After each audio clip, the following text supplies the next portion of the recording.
پاکستان گندھارا تہذیب کے آثار کی وجہ سے دنیا بھر میں شہرت رکھتا ہے۔ اس تہذیب کے آثار پنجاب میں ٹیکسلا سے لے کر افغانستان میں بامیان تک پھیلے ہیں۔ اس علاقے میں موریہ خاندان کے بادشاہ اشوک کے زمانے میں 3 صدی قبل مسیح میں بدھ مت متعارف ہوا۔ پھر کشان دور میں یہاں مہایانہ بدھ مت کے آنے سے مذہبی ترقی کا ایک عظیم دور شروع ہوا، جس کے آثار گندھارا میں موجود ہیں اور ساری دنیا کی توجہ کا مرکز بنے ہوئے ہیں۔ انہی آثار میں سے اہم ترین سمجھے جانے والی سائٹس میں سے ایک سائٹ تخت بھائی ہے، جو مردان کے نواح میں موجود ہے۔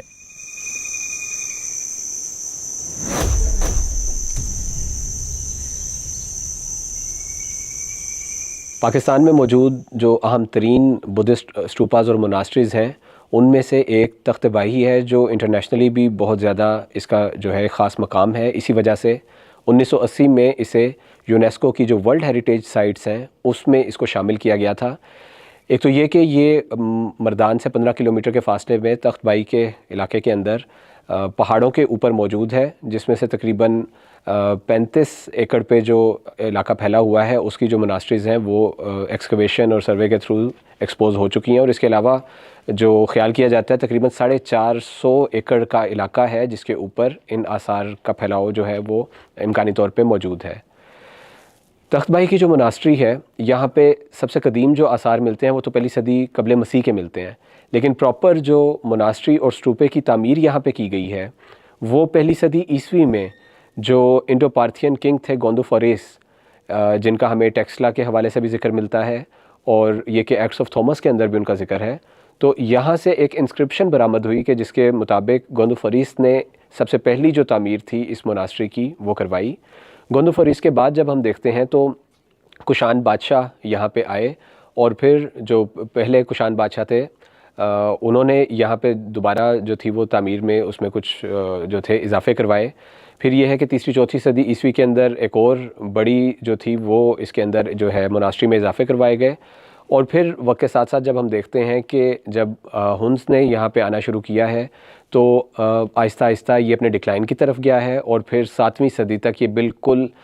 جو تھے وہ متروک علاقہ ہو گیا تھا اور لوگ یہاں سے موو کر کے چلے گئے تھے۔ تخت بھائی کی خانقاہ مزدور آباد کے میدان میں موجود بلند پہاڑ پر ایک پرسکون اور خوبصورت منظر پیش کرتی ہے۔ پتھر سے بنی سینکڑوں بل کھاتی سیڑھیاں زائرین کو پہاڑ کی چوٹی تک لے جاتی ہیں، جس کے مختلف حصوں میں اس عظیم خانقاہ کے آثار پھیلے ہوئے ہیں اور اپنی عظمت رفتہ کا حال سنا رہے ہیں۔ یہ آثار اپنی خستہ حالی کے باوجود اپنے اندر ایک حسن رکھتے ہیں۔ یہ آثار پہلے سے اس حالت میں نہ تھے، بلکہ عروج و زوال کے مختلف ادوار طے کرتے ہوئے ہم تک پہنچے ہیں۔ 7ویں صدی میں ہنس کی جو حملے تھے، جن میں تورامانا کے بارے میں کہا جاتا ہے کہ اس نے بہت زیادہ کثرت سے سینکڑوں یا شاید ہزاروں کی تعداد میں جو تھے وہ اسٹوپا تباہ کیے تھے، تو اس تباہی کے بعد یعنی 7ویں صدی عیسوی کے بعد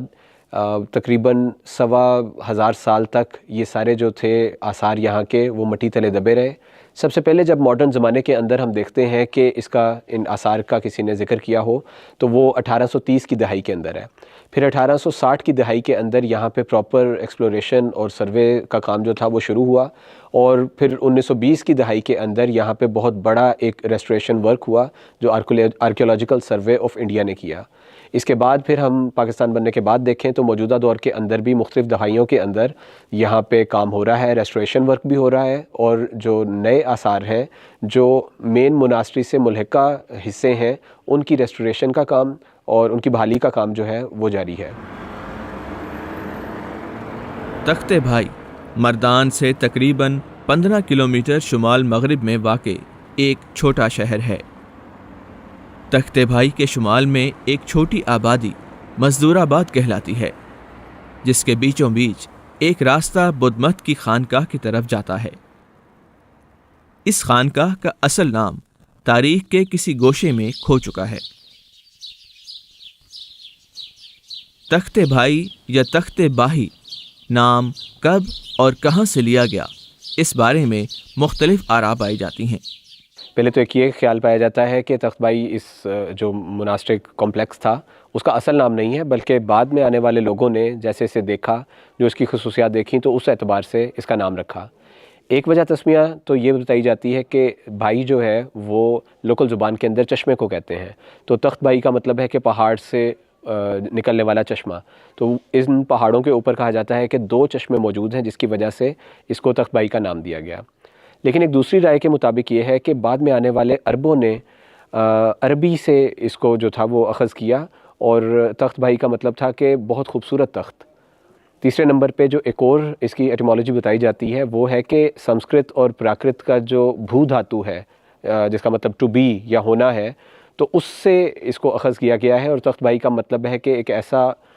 تخت یا ایک ایسا بلند مقام جہاں سے آغاز ہوا، تھرون آف اوریجن اس کو ٹرانسلیٹ کیا جاتا ہے۔ تو یہی ایٹیمالوجی ہے جس کو یونیسکو نے بھی اڈاپٹ کیا ہے۔ تخت بھائی کی خانقاہ ایک مرکزی اسٹوپے کے گرد مختلف حصوں میں تعمیر کی گئی ہے، جنہیں مختلف ادوار میں متعدد بادشاہوں کی زیر سرپرستی بنایا گیا۔ گندھارا تہذیب میں اس قدر مکمل اور محفوظ خانقاہ صرف تخت بھائی ہی ہے، جس سے برآمد ہونے والے نوادرات دنیا بھر کے اہم میوزیمز میں نمائش اور تحقیق کے لیے رکھے گئے ہیں۔ اس مناسٹک کمپلیکس کی ایک اور خاص بات یہ ہے کہ جتنے بھی اجزاء میکسیمم طور پہ تجویز کیے جاتے ہیں کہ ایک بدھسٹ مناسٹری کے اندر ہونے چاہیے، وہ تمام اجزاء اس کے اندر موجود ہیں۔ مثلا یہ کہ مین جو اسٹوپا کورٹ یارڈ ہے وہ ہے، اس کے علاوہ ووٹیو اسٹوپاز ہیں، اسمبلی ہال ہے، مناسٹک کمپلیکس ہے جس کے اندر خانقاہیں ہیں، اور میڈیٹیشن سیلز ہیں۔ اسی طرح جو تانترک میڈیٹیشن سیلز ہیں، جس میں بعض کا خیال ہے کہ جو بالکل تاریک کمرے جن کے اندر بدھسٹ منک بیٹھ کے تو عبادت کیا کرتے تھے تاکہ لائٹ بھی ان کے مراقبے کو ڈسٹرب نہ کر سکے۔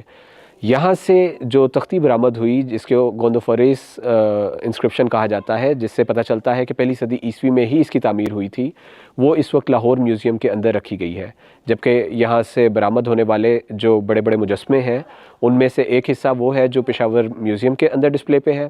اور جو پارٹیشن سے پہلے ایکسکیویشنز کی گئی تھیں اس وقت جو نوادرات یہاں سے ملے تھے اس کی ایک بہت بڑی کلیکشن برٹش میوزیم میں موجود ہے۔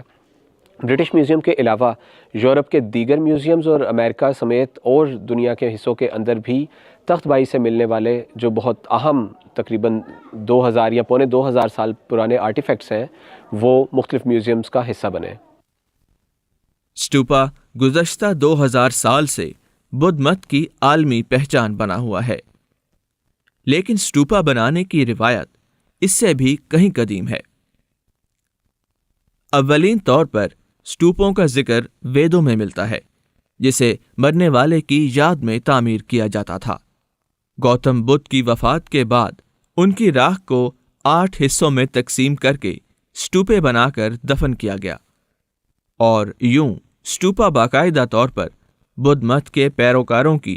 مذہبی زندگی کا حصہ بن گیا اور وقت کے ساتھ ساتھ ترقی کرتا گیا۔ مرکزی اسٹوپا کے بارے میں تو یہ خیال کیا جاتا ہے کہ شاید کسی بہت بڑی شخصیت، اور جیسا کہ ہم دیکھتے ہیں کہ پہلی صدی عیسوی میں بننے والے کئی اسٹوپاز کے اندر گوتم بدھ کی ہی وہ راکھ جو اشوک نے مزید تقسیم کروا کے پورے بر صغیر کے اندر ہزاروں اسٹوپوں میں رکھوائی تھی، وہ رکھی گئی تھی۔ تو عین ممکن ہے کہ یہاں پہ بھی اسی راکھ کا کچھ حصہ رکھا گیا ہو، کیونکہ کنشکا کے دور کے اندر بھی یہاں پہ کنسٹرکشن ہوئی۔ مرکزی اسٹوپے کے علاوہ ہم دیکھتے ہیں کہ جو ووٹیو اسٹوپاز کا کورٹ یارڈ ہے اس کے اندر چھوٹے چھوٹے اسٹوپے بنے ہوئے ہیں۔ ان کے بارے میں 2-3 آراء پائی جاتی ہیں، مثلا یہ کہ جو ایک بڑی بزرگ ہستی تھی جس کا سب سے بڑا اسٹوپا تعمیر کیا گیا، اس کے بعد جو ان کے چند ایسے بزرگ گزرے جو بعد کے زمانے کے تھے، یہ ان کی یادگاریں ہیں۔ بعض کے نزدیک یہ ہے کہ نہیں،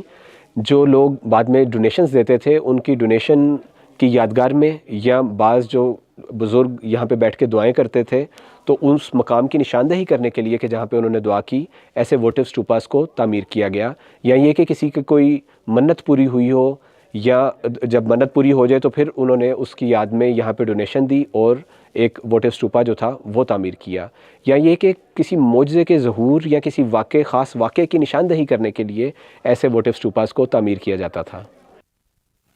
تخت بھائی مذہبی اہمیت کے ساتھ ساتھ ایک غیر معمولی تعمیراتی شاہکار بھی ہے۔ آج سے 2500 سال پہلے جب مشینری اور جدید ٹیکنالوجی کا تصور بھی نہیں کیا جا سکتا تھا، ایسے غیر معمولی پروجیکٹ کی تکمیل پہاڑ کی بلندی پر ناممکن نظر آتی ہے۔ تخت بھائی کی جو بدھسٹ موناسٹری ہے اس پہ جب ہم کنسٹرکشن کی بات کرتے ہیں تو جو یہاں پہ لوکل اویلیبل پتھر تھا جسے شسٹ کہتے ہیں اسی کا یہاں پہ استعمال کیا گیا ہے، اور اس دور کے اندر جو میسنری کی ٹائپ تھی جسے ڈائپر کہا جاتا ہے اس کو استعمال کیا گیا تھا، اور ان پتھروں کو پھر مختلف شکلوں میں گھڑ کے ایک پلین دیوار کی شکل دی گئی تھی، اور پھر جو اس کے اندر مورٹر یوز کیا گیا تھا اس میں چونا اور گارے کا استعمال کیا گیا تھا۔ یہاں پہ ہم دیکھتے ہیں کہ جو موناسٹری کے اندر کئی سٹرکچرز ایسے ہیں جو 2 منزلہ ہیں، اور اس کے اندر پھر لکڑی کے ذریعے سے بھی جو تھا اس کو سپورٹ کا کام جو تھا وہ کیا گیا تھا۔ اس کنسٹرکشن کو اگرچہ 2-3 مختلف زمانوں کے اندر تعمیر کیا گیا ہے، لیکن اس کو اتنی خوبصورتی سے جو ہے اس کو ایڈجسٹ کیا گیا ہے کہ وہ ایک ہی یونٹی معلوم ہوتی ہے۔ تخت بھائی میں ہم دیکھتے ہیں کہ بعض سیلز کے اندر ایسی جو اوگی آرچز یا ٹرائفول آرچز ہیں جو کہ پہلے بیمبو اور ریڈ کے اندر بنائی جاتی تھیں جب ابھی بدھ مت ایک اپنے ابتدائی فیز سے گزرا تھا اور رائل پیٹرنیج اتنا زیادہ نہیں تھا، اور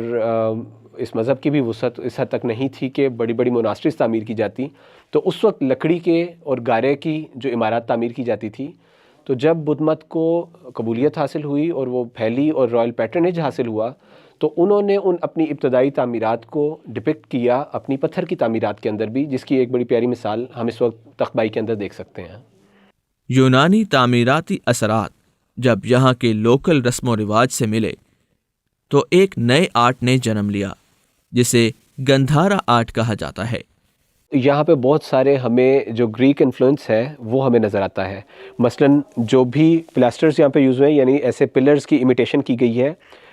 تو ان کے کیپٹلز کو جب ہم دیکھتے ہیں تو وہ ڈورک یا کورنتھین ہمیں نظر آتے ہیں، جو کہ پیورلی ہمیں پتہ ہے کہ وہ یا آئونک، تیسری قسم جو ہے وہ آئونک ہے۔ تو ان تینوں قسم کے ہمیں یہاں پہ جو ہے وہ کیپٹلز ملتے ہیں جو کہ براہ راست ایک گریک انفلوئنس ہے۔ اسی طرح جب ہم واٹر اسٹوپا کوریارڈ کے ارد گرد دیکھتے ہیں تو مختلف چیپلز تعمیر کیے گئے ہیں۔ ان چیپلز کی اگر ہم چھتوں کو دیکھیں تو وہ مختلف نوعیت کی ہیں، ان میں سے کئی جو ہیں وہ ڈیمیج ہو چکی ہیں وقت کے ساتھ ساتھ، لیکن کئی جو موجود ہیں وہ بھی ہمیں آئیڈیا دیتی ہیں کہ ایکچولی یہ کیسی ہوا کرتی تھی۔ تخت بھائی کے جب موناسٹری والے حصے کو ہم دیکھتے ہیں تو ہم دیکھتے ہیں کہ ایک ہی صحن کے گرد جو ہے وہ مختلف کیوبیکلز بنے ہوئے ہیں جس کے اندر منکس جو تھے بیٹھ کے میڈیٹیشن کیا کرتے تھے۔ ڈاکٹر سیف الرحمان ڈار صاحب کا یہ خیال ہے کہ یہ جو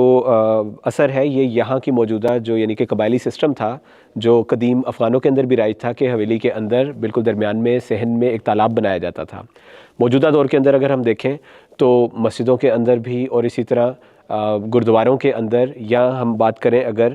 اسینیوں کی، تو اسینیوں کے بھی جو ہمیں باقیات ملتے ہیں ان کے اندر بھی یہ ہے کہ ایک مرکزی تالاب بنایا جاتا تھا جس کے اندر وضو یا غسل یا طہارت کے لیے جو بھی طریق رائج تھا اس کو اڈاپٹ کیا جاتا تھا۔ یہی طریق ہم دیکھتے ہیں کہ ہمیں تخت بھائی کے اندر بھی نظر آتا ہے۔ بارش جب ہوتی تھی تو بارش کے پانی کو سٹور کر لیا جاتا تھا، اور اس سٹور شدہ پانی کو پھر اس تالاب تک پہنچایا جاتا تھا، اور پھر وہ اس طرح جس طرح ہم بیٹھے ہوئے ہیں یہاں پہ کہ موناسٹری کے اندر جو بالکل سینٹر میں ہے وہ ایک تالاب کی شکل میں جو لوگ پاکیزگی کے لیے یا وضو کے لیے یا جو بھی ان میں طریق رائج تھا اس کے لیے وہ اس پانی کو استعمال کرتے تھے۔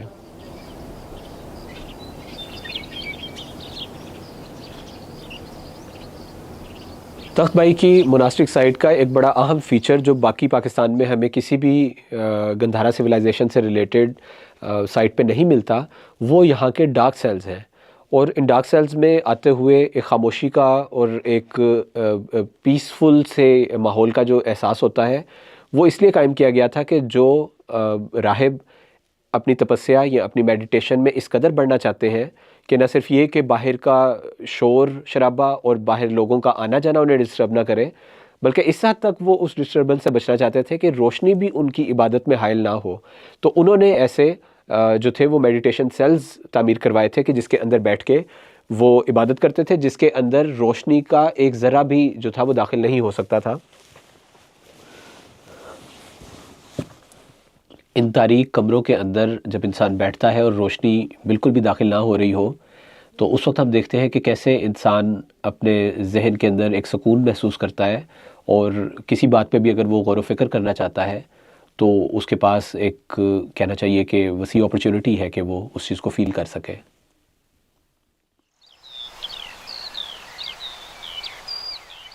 وقت گزرنے کے ساتھ ساتھ تخت بھائی کی بحالی کی طرف توجہ بڑھ رہی ہے،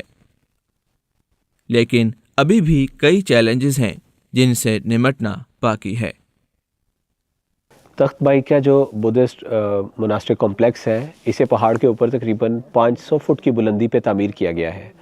اب اگر یہ دیکھا جائے کہ کیوں اتنی ہائٹ کا انتخاب کیا گیا یا کیوں ایسے ریموٹ ایریا کا انتخاب کیا گیا جو شہر سے بھی ایک خاص فاصلے پر ہے اور ایک بلندی پر بھی ہے،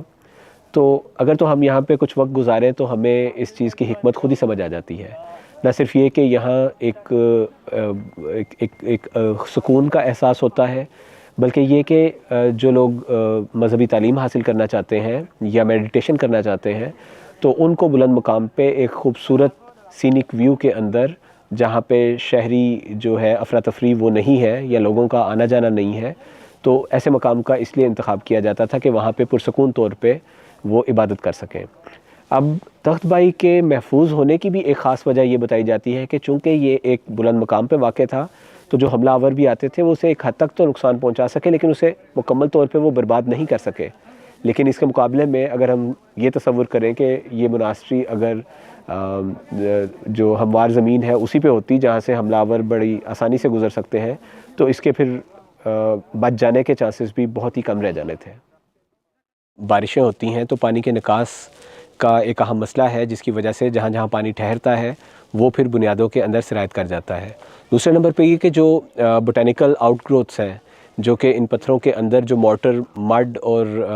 لائم کا یوز کیا گیا تھا اس کے اندر گرو کرتی ہیں، وہ اس کی دیواروں کو کئی قسم کا نقصان دیتی ہیں۔ اس کے علاوہ یہ کہ جو تو پروٹیکٹڈ سائٹ ہے جس کی ایکسپلوریشن اور ایکسکیویشن ہو چکی ہے، ریسٹوریشن ہو چکی ہے، اس کے علاوہ بھی بہت سے آثار ہیں جو ارد گرد پھیلے ہوئے ہیں، تو وہاں پہ انلیگل ڈیگنگ کا مسئلہ، اور اس کے علاوہ جانوروں یا انسانوں کی جو ہے کہ وہاں پہ جو ہے آکوپیشن کا مسئلہ، تو اس طرح کے کئی مسائل ہیں جو اس سائٹ کو درپیش ہیں۔ اس میں یہ کہ حکومتی اداروں کے ساتھ ساتھ اگر